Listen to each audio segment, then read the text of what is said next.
Selamat pagi, selamat siang, selamat sore, selamat malam. Salam, salve, salvete, Dominus vobiscum.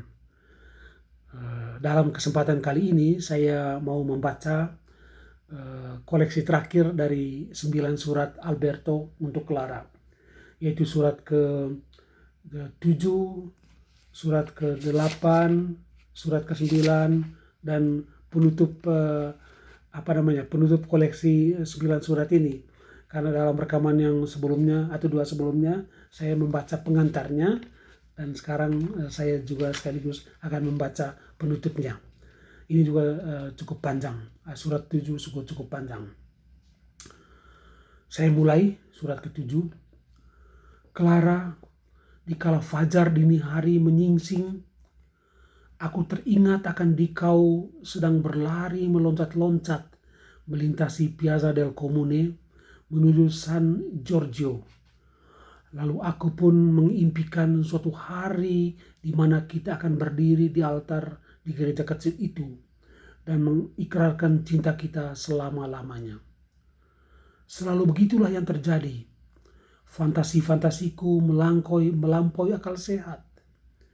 Aku hampir tidak mengenalmu, tetapi toh engkau selalu berada dalam ingatanku.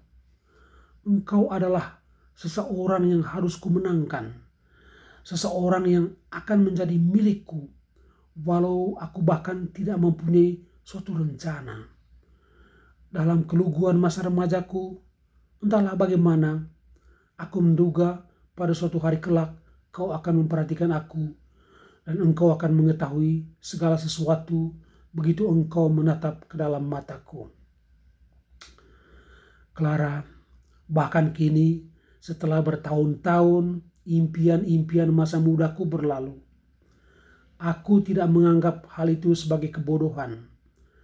Sebab aku tahu bahwa ketika engkau dulu memandang diriku, juga telah melihat aku memperhatikan kau di pesta-pesta atau di lorong-lorong Asisi.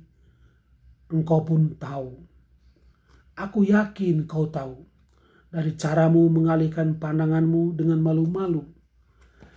Tetapi engkau selalu mengalihkan pandanganmu dengan perlahan-lahan, dengan hati-hati sekali.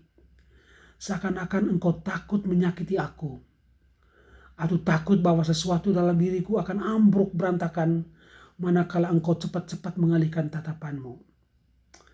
Waduh, indah sekali. Clara, impianmu begitu berbeda dari impianku.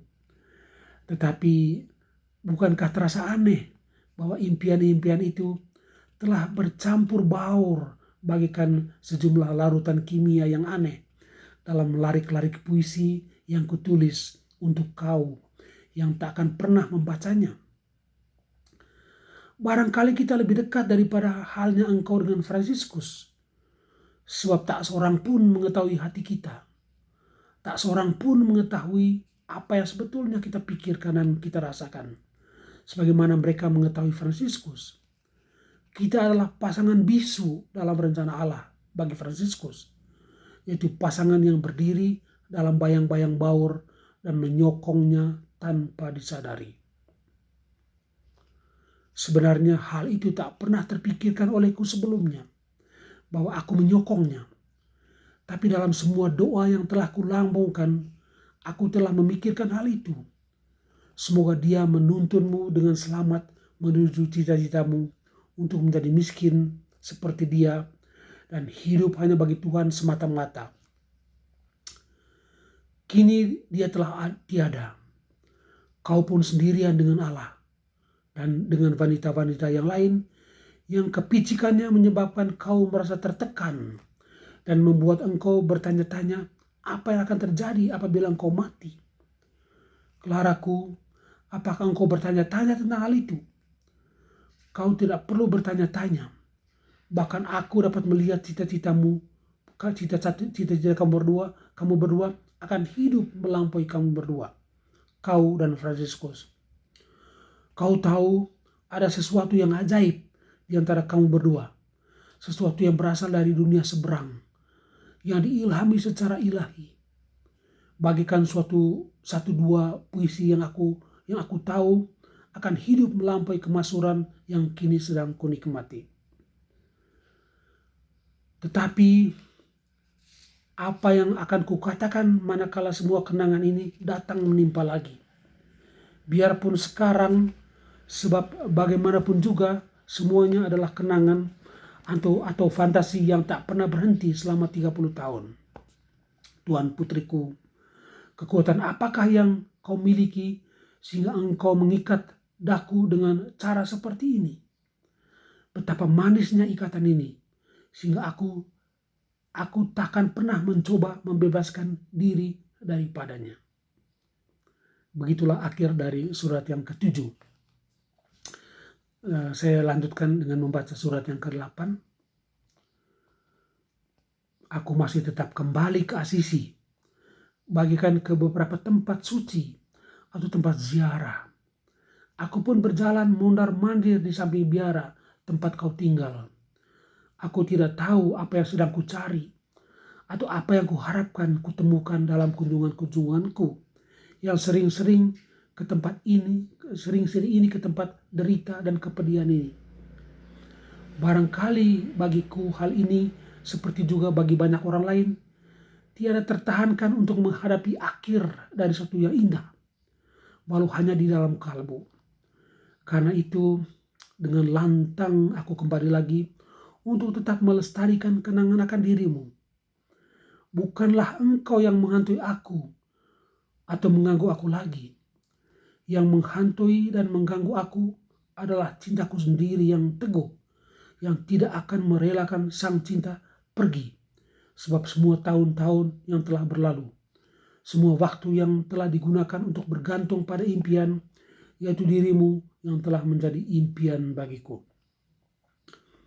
Clara, engkau tidak lagi menjadi soal, sebab impian akan dirimu kini menjadi lebih nyata daripada engkau yang tinggal di balik tembok-tembok biara ini. Telah begitu lama aku sudah tidak melihat engkau yang nyata. Maka aku pun bertanya-tanya bila aku mengenalmu. Dan tiba-tiba kau menatap keluar dari lewat jendela dan melambai-lambai kepadaku. Sudah pasti engkau telah berubah. Demikian juga diriku. Sebetulnya tidak apa-apa.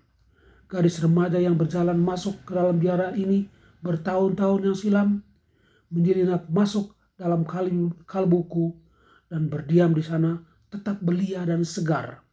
Lebih cantik dewasa ini sebab semua cinta telah kugunakan untuk tetap melestarikan bayangan dirimu. Waduh, indah sekali. Clara, kiranya engkau menyangka aku ini gila karena berbicara seperti ini tentang cita-cita yang tampaknya hanya membakar otak yang penuh kegelisahan saja.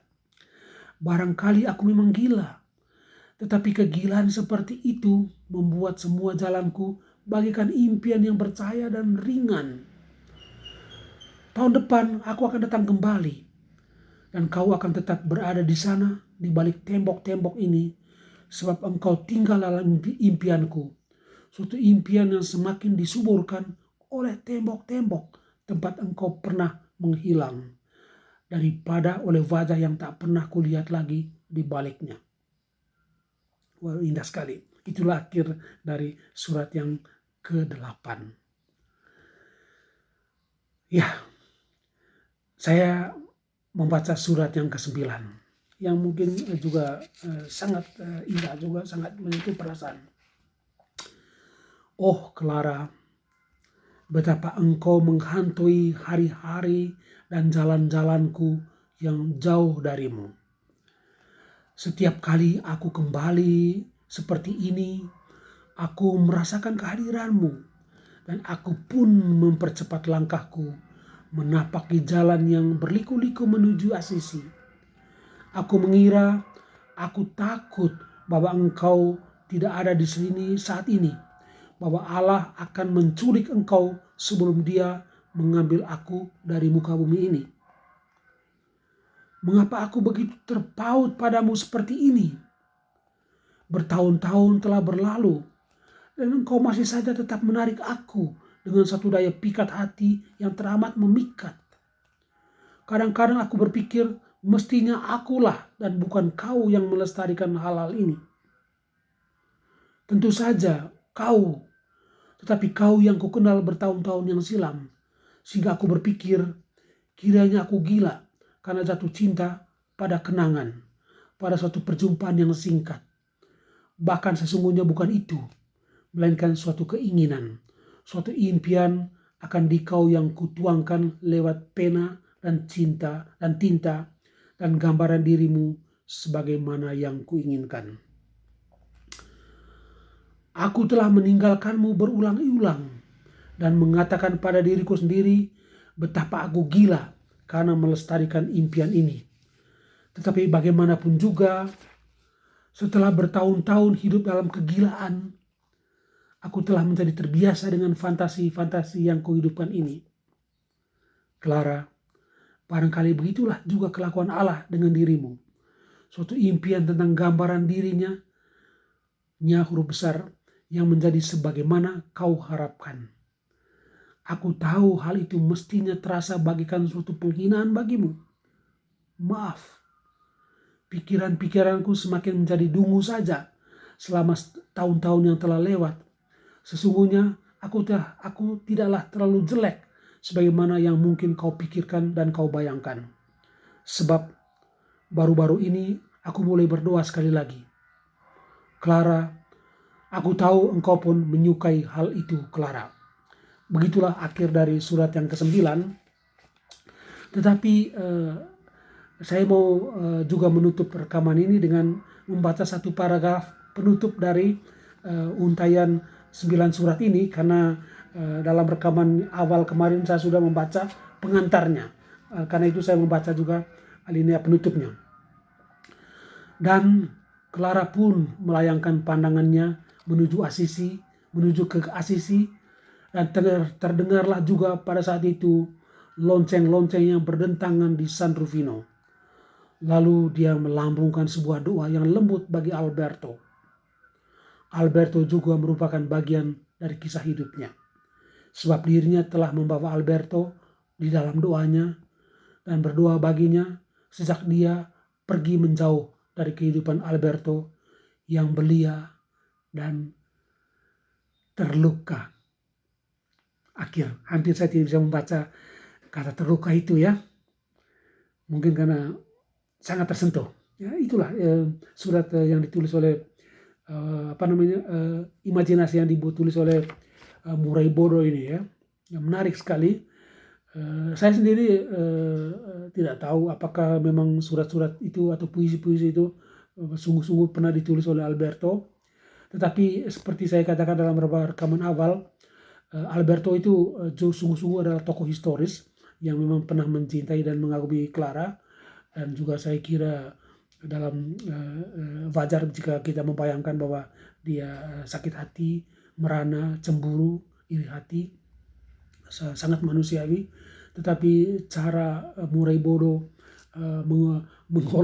mengungkapkan itu dalam surat itu sangat indah, sehingga tercapai satu kematangan rohani yang luar biasa, kematangan dalam pengalaman cinta dan pengalaman mencintai yang justru juga ya dimatangkan ya, seperti disempurnakan justru dalam tanda petik kegagalan mencinta. Itu paradoks yang sangat menarik. Saya kira sekian saja. Salvete, Shalom, Dominus vobiscum.